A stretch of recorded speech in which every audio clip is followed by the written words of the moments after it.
Good morning, welcome to study in Bangla. দেখো আজকে 24শে September 2025 current affairs গুলো কি আছে চলো আমরা দেখি। তো প্রথম প্রশ্নটা দেখব যে সম্প্রতি ভারতের আত্মনির্ভর ভারতের অধীনে আফ্রিকার কোন দেশে তার প্রথম বিদেশি প্রতিরক্ষা প্ল্যান্ট চালু করেছে? দেখো এটা চালু করেছে হচ্ছে মরক্কোতে। মানে আত্মনির্ভর ভারতের অধীনে আফ্রিকার কোন দেশে তার প্রথম বিদেশি প্রতিরক্ষা প্ল্যান্ট চালু করেছে কোথায়? মরক্কোতে। মোটা করে দিই, মরক্কোতে। দেখো কি বলছে এখানে আমাদের প্রতিরক্ষা মন্ত্রী রাজনাথ সিং এবং মরক্কোর একজন অ্যাম্বাসেডর বা কোনো মন্ত্রী এই আহ, প্রতিরক্ষা যে চুক্তিটা হয়েছে সেটা স্বাক্ষর করেছেন। ওকে, এবার দেখো কি বলছে প্রতিরক্ষা মন্ত্রী রাজনাথ সিং 22শে সেপ্টেম্বর 2025 থেকে মরক্কোতে দুদিনের সরকারি সফরে গিয়েছিলেন এবং সেখানে এই আহ, প্রতিরক্ষা এটি স্বাক্ষর করেছে। ভারত ও মরক্কোর মধ্যে ক্রমবর্ধমান কৌশলগত সহযোগিতার বিষয়টি তুলে ধরে উত্তর আফ্রিকার দেশটিতে ভারতের প্রতিরক্ষা মন্ত্রীর এটি প্রথম সফর এবং এই সফরে প্রতিরক্ষা মন্ত্রী মরক্কোর কাসাব্লাঙ্কায় চাকাযুক্ত সাঁজোয়া প্ল্যাটফর্মের জন্য টাটা অ্যাডভান্স একটা কোম্পানি আমরা জানি, নতুন উন্নত উৎপাদন সুবিধার উদ্বোধন করেছে। উৎপাদন সুবিধা বলতে এখানে একটা কারখানার প্রতিস্থাপনের কথা বলা হয়েছে।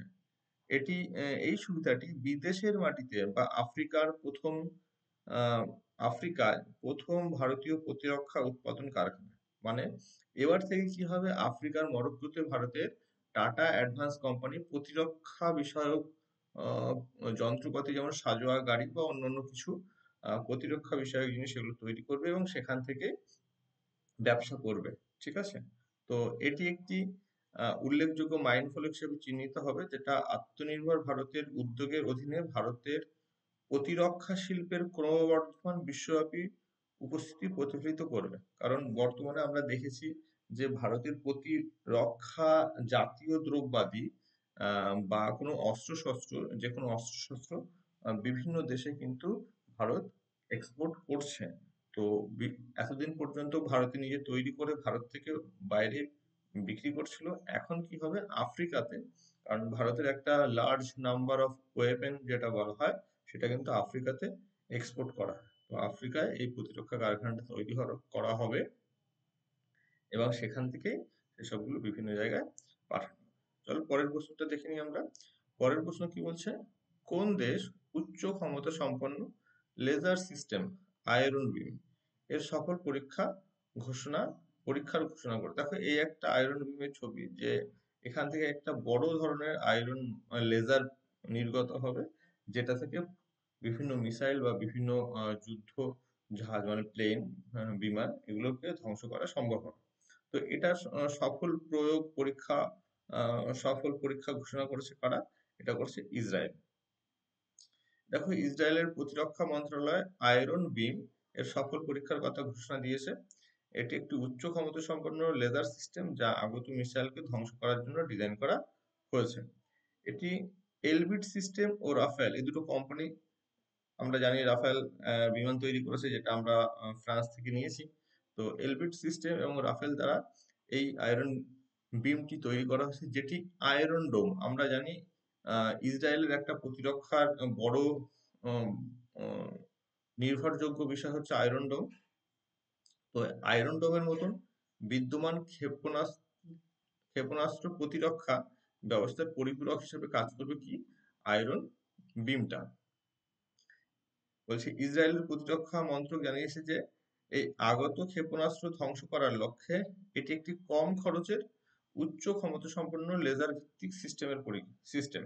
দেখো আয়রন ডোম যেটা আছে সেটাই কিন্তু বিভিন্ন মিসাইলকে ইন্টারসেপ্ট করে ঠিকই, কিন্তু প্রতিটা মিসাইলের খরচা অনেক বেশি।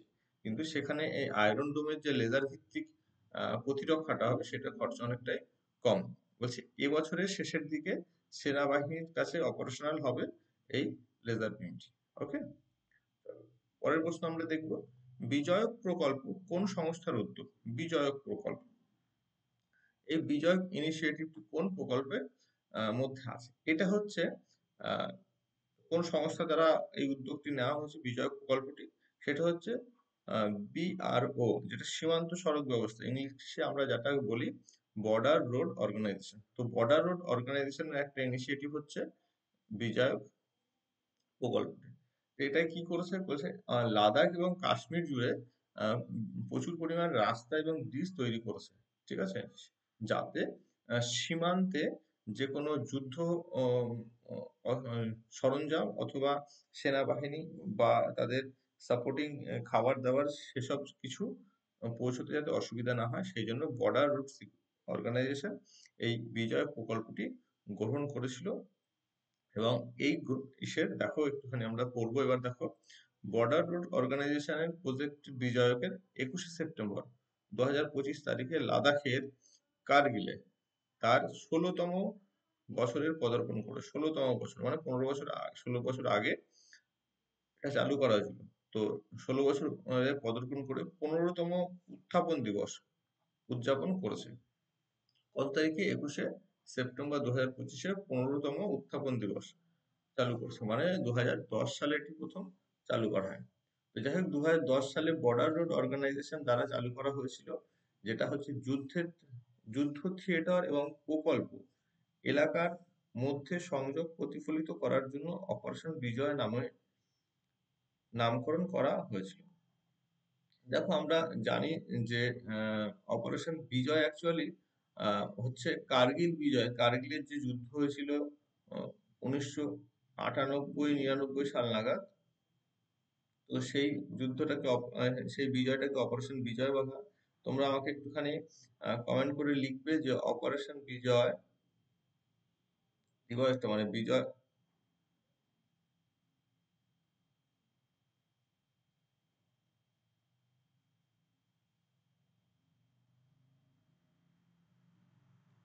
অপারেশন বিজয় গেল। আমার প্রশ্নটা হচ্ছে বিজয় দিবস, বিজয় দিবসটা কবে সেটা তোমরা একটু কমেন্ট করে আমাকে জানাবে। তো সেই সময় এটা সেই অপারেশন বিজয় মানে কার্গিল যুদ্ধের সময় প্রচুর সমস্যা হয়েছিল ভারতীয় সেনার, যে সেই বিভিন্ন জায়গায় আম, ভারতীয় যুদ্ধ সামগ্রী এবং সৈন্য পাঠাতে খুবই সমস্যা হয়েছিল। তারপর থেকে ভারতীয় সেনা উপলব্ধি করে যে এখানে রাস্তাগুলো খুব ভালো করা দরকার, এবং সেখান থেকে এই ইনিশিয়েটিভটি গ্রহণ করা হয়েছিল তারপর থেকে। তো যাই হোক, দেখো এই লাদাখ জুড়ে প্রায় 1400 কিলোমিটার রাস্তা এবং 80টির বড় সেতু তৈরি করেছে এই অপারেশন বর্ডার রোড অর্গানাইজেশন। এই বিজয় প্রকল্পের মধ্যে 1400 কিলোমিটার রাস্তা এবং 80টির মতন সেতু তৈরি করেছেন। ওকে, তো পরের প্রশ্ন আমরা দেখব। পরের প্রশ্ন হচ্ছে আন্তর্জাতিক জল পুরস্কারে সম্মানিত প্রথম ভারতীয় কে? আন্তর্জাতিক জল পুরস্কারে সম্মানিত প্রথম ভারতীয় হচ্ছে, আমরা এখানে ছবি দেখতে পাচ্ছি না, এর নাম হচ্ছে হিমাংশু কুলকর্ণী। ঠিক আছে, হিমাংশু কুলকার্নি। ইনি হচ্ছে পুনে ভিত্তিক বিজ্ঞানী, পুনের একজন বিজ্ঞানী হিমাংশু কুলকার্নি ভারতের উপমহাদেশের প্রথম ব্যক্তি। যথেষ্ট ইম্পর্টেন্ট হচ্ছে কারণ ভারতীয় উপমহাদেশের প্রথম ব্যক্তি।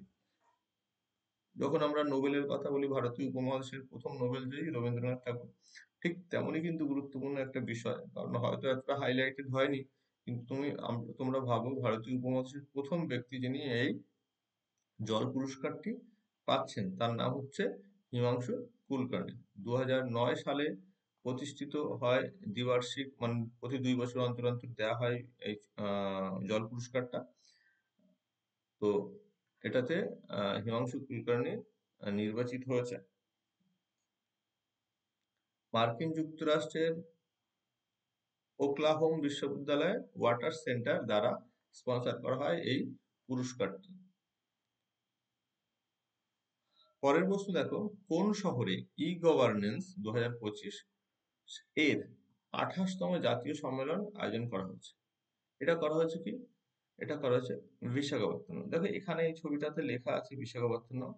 তো যাই হোক, এটা হচ্ছে বিশাখাপত্তনম। ই গভর্নেন্স, ই গভর্নেন্স, তোমরা এই কথাটা বারবার অনেকবারই শুনেছো। ই গভর্নেন্স, ই গভর্নেন্স হচ্ছে গভর্নমেন্টের বিভিন্ন কাজ যেটা অনলাইন করা হবে। পেপার উইদাউট পেপার ওয়ার্ক, ঠিক আছে, পেপার ওয়ার্কটা সেইভাবে হবে না, যা হবে সব অনলাইন কাজকর্ম হবে।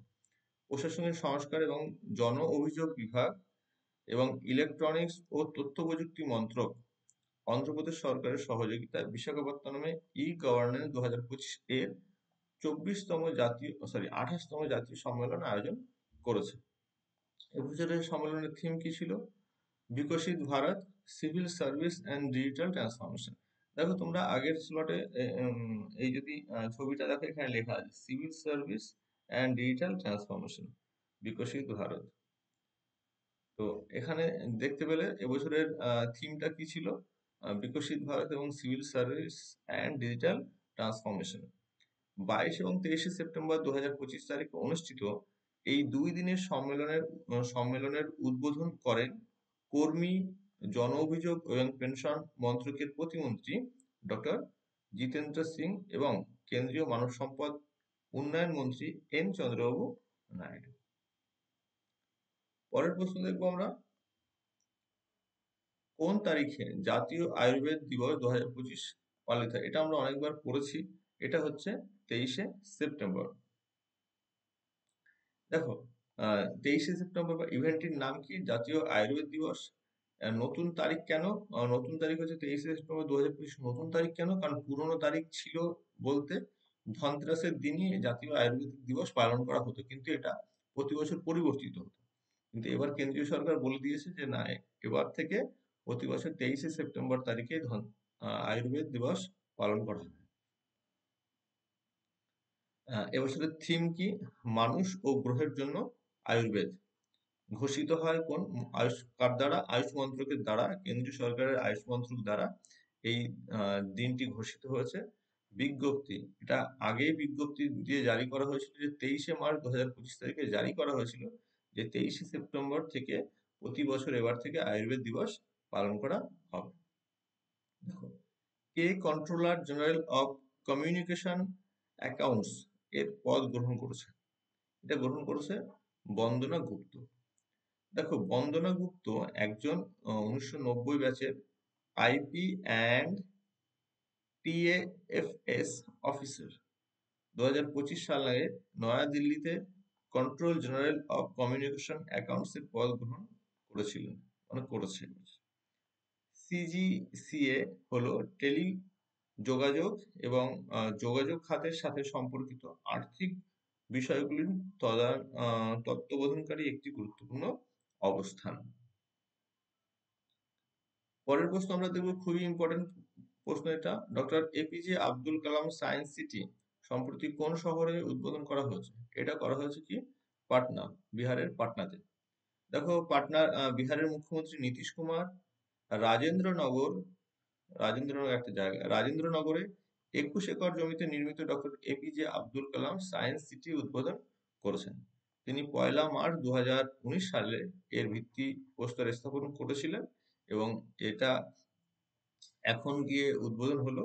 এটি একটি আধুনিক বিজ্ঞান কেন্দ্র যা সব বয়সের মানুষকে আকৃষ্ট করবে। এখানে আসা শিক্ষার্থীরা বিজ্ঞানের মৌলিক বিষয়, কার্যক্রম এবং নীতিগুলির সহজে বুঝতে পারবে। দেখো, পরের প্রশ্ন আবার আমরা করব, টি-20 আন্তর্জাতিকে 100 উইকেট নেওয়া প্রথম ভারতীয় বোলার কে হলেন? প্রথম ভারতীয় বোলার হলেন অর্শদীপ সিং। ঠিক আছে, অর্শদীপ সিং হলেন প্রথম ভারতীয় বোলার যিনি টি-20 আন্তর্জাতিকে 100টি উইকেট নিয়েছেন। দেখো, 2025 সালে অর্শদীপ কে সবাই আমরা চিনি, অর্শদীপ সিংকে।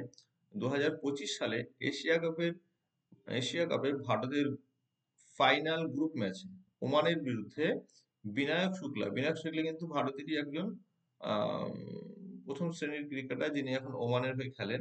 বিনায়ক শুক্লাকে আউট করার পর অর্শদীপ সিং প্রথম ভারতীয় পুরুষ বোলার হিসেবে 100টি টি-20 উইকেট এ পৌঁছলেন।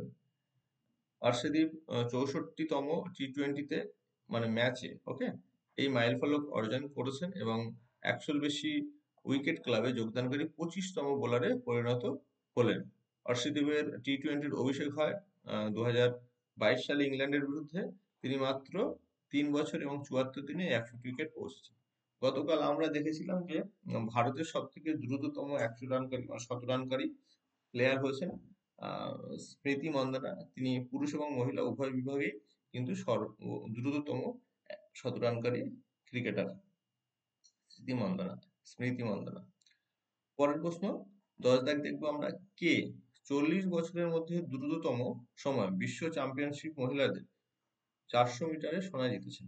মানে 400 মিটার রানে 40 বছরের মধ্যে সব থেকে কম সময়ের মধ্যে রানটা কমপ্লিট করে সোনা জিতেছেন। এটা জিতেছেন হচ্ছে সিডনি ম্যাকলা ফলিন লেভরন।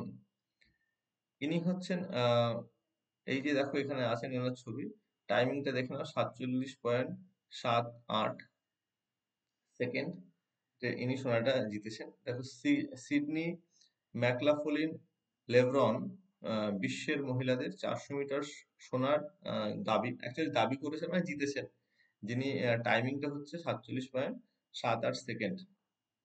ওকে, দেখো 400 মিটারের ইভেন্টে 40 বছরের মধ্যে দ্রুততম রান এটা। কারণ এর আগে 1985 সালে আহ, শুধুমাত্র জার্মান রানার মারিটা কোচ, তিনি দৌড়েছিলেন এই 400 মিটার 47.60 সেকেন্ডে, যেটা এখনো বিশ্ব রেকর্ড।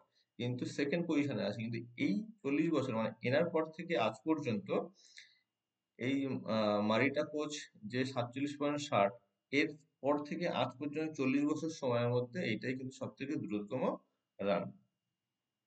ওকে, পরের প্রশ্ন, 24 থেকে 28 সেপ্টেম্বর 2025 এর মধ্যে তৃতীয় আন্তর্জাতিক বৌদ্ধ ফোরামের সময় প্রথমবারের মতো বুদ্ধের পবিত্র নিদর্শন কোথায় প্রদর্শিত হলো?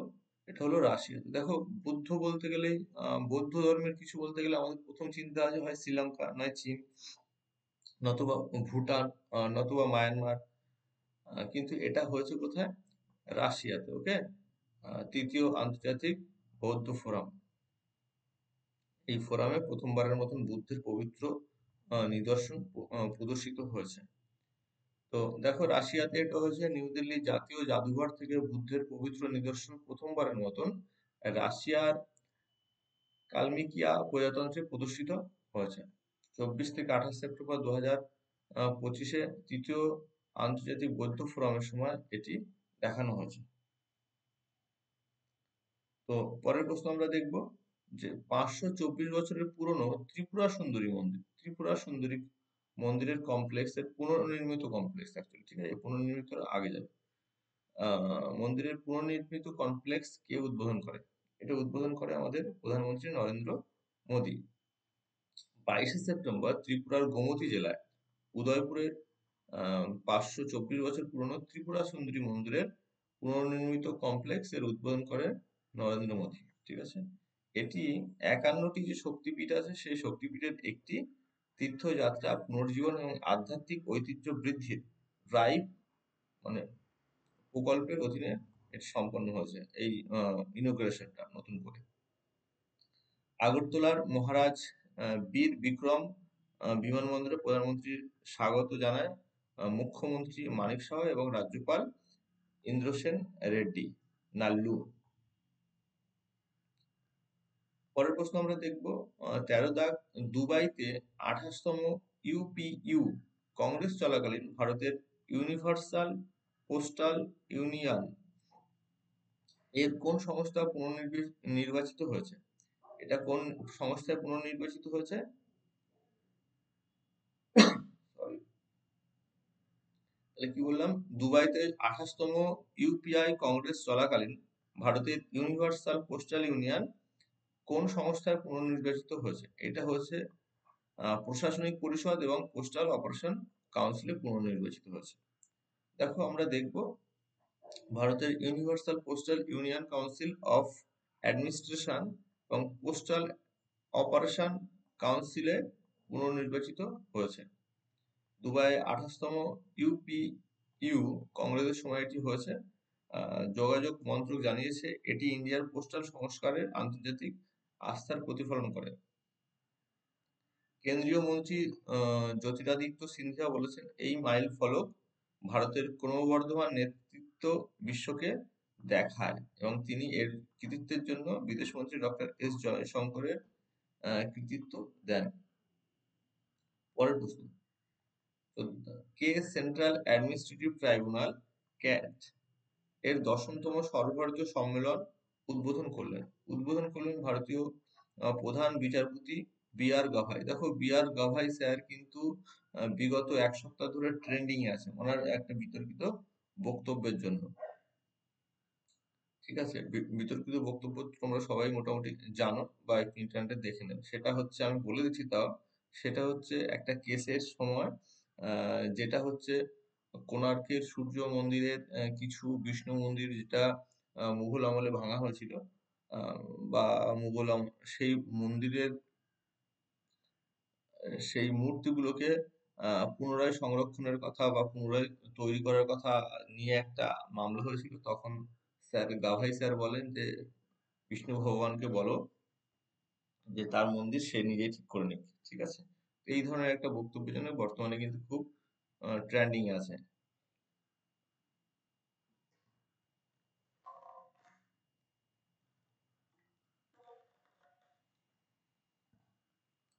তো আমরা পরে দেখবো 20শে সেপ্টেম্বর, 20 সেপ্টেম্বর ভারতের প্রধান বিচারপতি বি আর গাভাই নয়াদিল্লিতে কেন্দ্রীয় প্রশাসনিক ট্রাইব্যুনাল ক্যাট এর 10ম সর্বভারতীয় সম্মেলন উদ্বোধন করেন। ক্যাটকে সরকারি কর্মকর্তাদের দক্ষতা বৃদ্ধি এবং ন্যায় বিচারের অ্যাক্সেসের জন্য তৈরি করা ফোরাম হিসাবে বর্ণনা করা হয়েছে। ঠিক আছে, তো এটা তোমরা একটু দেখে নেবে। পরের প্রশ্নে চলে যাবো আমরা, যে India international rice conference Indian India international rice conference 2025 নিম্নলিখিত কোন শহরে আয়োজিত হয়েছে? এটা হয়েছে নয়াদিল্লিতে। দেখো, ভারতের আন্তর্জাতিক চাল সম্মেলন 2025 আয়োজিত হবে। ওকে, কোথায় আয়োজিত হবে? নয়াদিল্লিতে হবে। আন্তর্জাতিক চাল সম্মেলন 2025 নয়াদিল্লিতে 30 থেকে 31 অক্টোবর ভারত মণ্ডপমে অনুষ্ঠিত হবে। এটি কৃষক, বৈশ্বিক ক্রেতা এবং স্টেক হোল্ডারদের সাথে বিশ্বের বৃহত্তম ধান ইভেন্ট। একটি ভিডিও বার্তায় বাণিজ্য ও শিল্পমন্ত্রী পীযূষ গোয়েল এই অনুষ্ঠান সম্পর্কে অবহিত করেছেন এবং কৃষিকে ভারতীয় সভ্যতার প্রাণ হিসেবে বর্ণনা করেছেন। ধানকে দেশের কৃষকদের গর্ব হিসেবে বর্ণনা করেছেন তিনি। মিস্টার গোয়েল বলেন যে এই অনুষ্ঠানটি আগামী 5 বছরে কৃষি ও কৃষিভিত্তিক রপ্তানি দ্বিগুণ করার ত্বরান্বিত করবে লক্ষ্যকে ত্বরান্বিত করবে। পরের প্রশ্ন 16 দাগ আমরা দেখব, 22শে সেপ্টেম্বর কেন্দ্রীয় দূষণ নিয়ন্ত্রণ পর্ষদের কোন প্রতিষ্ঠান কোন প্রতিষ্ঠান দিবস, অ্যাকচুয়ালি কোন না, এটা কততম? ওকে, কততম প্রতিষ্ঠা দিবস পালিত হয়েছে? এটা 51তম প্রতিষ্ঠা দিবস পালিত হয়েছে। Central pollution control board PCCB 22শে সেপ্টেম্বর 2025 তারিখে নতুন দিল্লির পরিবেশ ভবনে তার 51তম প্রতিষ্ঠা দিবস উদযাপন করেছে। এই অনুষ্ঠানে প্রধান অতিথি হিসেবে উপস্থিত ছিলেন কেন্দ্রীয় পরিবেশ, বন এবং জলবায়ু পরিবর্তন মন্ত্রী শ্রী ভূপেন্দর যাদব। এই উপলক্ষে আপগ্রেড করা সমীর অ্যাপ, একটা অ্যাপ, এর নতুন ইন্টারফেস ব্যক্তিগতকৃত সতর্কতা এবং অবস্থান ভিত্তিক পরিবেশগুলির সাথে চালু করা হয়েছে। মানে এই সমীর অ্যাপটি কিন্তু পরিবেশ সংক্রান্ত তথ্য দিয়ে থাকে, যা বায়ুর মানের ডেটাতে নাগরিকদের ব্যস্ততা বাড়াবে। পরের প্রশ্ন আমরা দেখবো 17 দাগ, বিশ্বের প্রথম ফ্র্যাঞ্চাইজি ভিত্তিক আর্চারি লীগ নিচের কোন দেশে চালু করা হয়েছে? এটা চালু করা হয়েছে ভারতে। বিশ্বের প্রথম ফ্র্যাঞ্চাইজি ভিত্তিক আর্চারি লীগ চালু করা হয়েছে ভারতে। আর্চারি লীগ 2025-এর মরশুমে প্রথম ম্যাচগুলি জাতীয় governing body archery association of India দ্বারা আয়োজিত হবে। এটা অক্টোবর মাসে খেলা হবে। অভিনেতা রামচরণ এই লিগের ব্র্যান্ড অ্যাম্বাসেডর হিসেবে ঘোষিত হয়েছে। এই লিগটি দেখো, লিগটি 36 জন ভারতীয় তীরন্দাজ এবং 12 জন আন্তর্জাতিক শীর্ষস্থানীয় তীরন্দাজ 6টি দলে বিভক্ত হয়ে খেলবে। পরবর্তী প্রশ্ন, ভারতীয় সেনাবাহিনীর সমন্বিত ফায়ার এক্সারসাইজ আমোঘা ফিউরি কোন রাজ্যে পরিচালিত হলো? এটা পরিচালিত হলো হচ্ছে রাজস্থানে। ভারতীয় সেনাবাহিনীর সপ্ত শক্তি কমান্ড সম্প্রতি রাজস্থানের থর মরুভূমিতে মহাজন ফিল্ড ফায়ারিং রেঞ্জে আমোঘা ফিউরি নামে একটি বড় সমন্বিত ফায়ার পাওয়ার অনুশীলন পরিচালনা করেছে। অনুশীলনটি সিমুলেটেড যুদ্ধ পরিস্থিতিতে যুদ্ধের শক্তি, সমন্বয় এবং অপারেশনাল প্রস্তুতি পরীক্ষা করেছে। এটি উন্নত প্রযুক্তি এবং সমন্বিত অস্ত্র কৌশল ব্যবহার করে মাল্টি ডোমেন অপারেশনের জন্য সেনাবাহিনীর প্রস্তুতি প্রদর্শন করে। আমোক ফিউরি সামরিক মহড়ায় যুদ্ধ ট্যাঙ্ক, পদাতিক যুদ্ধ যান, আক্রমণকারী হেলিকপ্টার, দূরপাল্লার আর্টিলারি এবং ড্রোনগুলির সমন্বিত কৌশলের অন্তর্ভুক্ত ছিল। তো এই ছিল আজকের কারেন্ট অ্যাফেয়ার্স গুলো। প্রতিটা কারেন্ট অ্যাফেয়ার যথেষ্ট গুরুত্বপূর্ণ তোমাদের পরীক্ষার দৃষ্টিকোণ থেকে। তোমরা কারেন্ট অ্যাফেয়ার্স গুলো মন দিয়ে করো। Thank you. হবে পরের দিন।